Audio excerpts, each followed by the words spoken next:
Hello मेरे YouTube के friends. प्राचीन काल की बात है। शुंभ निशुंभ नाम के दो शक्तिशाली दानव थे। दोनों आपस में भाई थे। उन्होंने देवताओं के बीच में आतंक मचा रखा था। उन्होंने देवराज इंद्र को परास्त कर अमरावती पर भी अपना अधिकार कर लिया था। इससे परेशान होकर सभी देवता सहायता के लिए माँ दुर्गा के पास गए और प्रार्थना की कि वह उनकी रक्षा करें।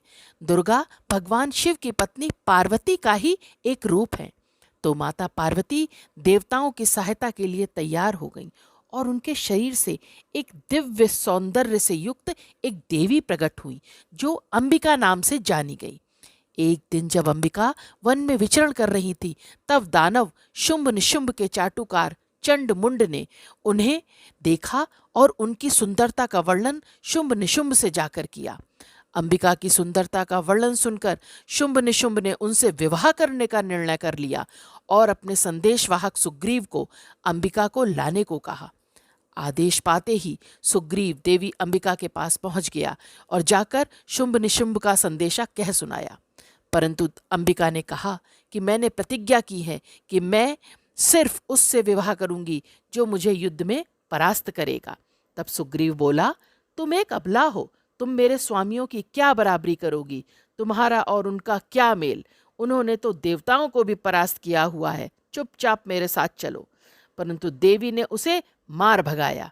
तब सुग्रीव वहां पे से वापस आ गया और विस्तार पूर्वक सारी बात अपने स्वामियों को कह सुनाई। अब तो चंडमुंड एक विशाल सेना लेकर युद्ध करने पहुंचा। तो देवी अंबिका ने अपना भयंकर काला रूप धारण कर लिया। इसी कारण वे काली कहलाईं। युद्ध में उन्होंने संपूर्ण राक्षसी सेना का वध कर दिया और चंडमुंड के सर काट दिए। चंडमुंड का संहार करने के कारण वह चामुंडा कहलाई। इसके बाद फिर युद्ध भूमि में रक्तबीज नामक एक दानव आया। उसके पास तो ऐसी शक्ति थी कि जहां कहीं भी उसका रक्त गिरता वहीं से दूसरा रक्त बीज उत्पन्न हो जाता। माता काली यह बात जानती थी, इसलिए उन्होंने रक्त बीज का सर काटकर उसका रक्त एक कटोरे में भर लिया और पी गई।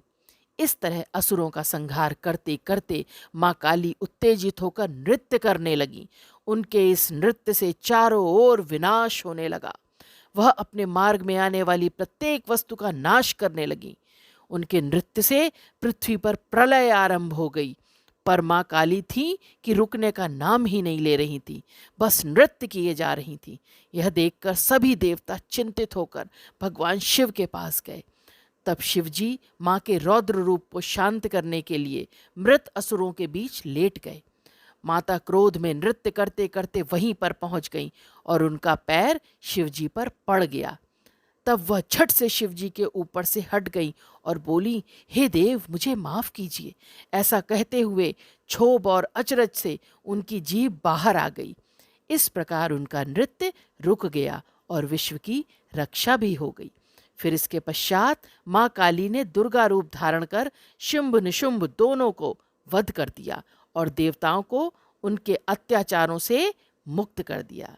सो thank you so much. Bye bye. फिर मिलते हैं अपने नेक्स्ट वीडियो में।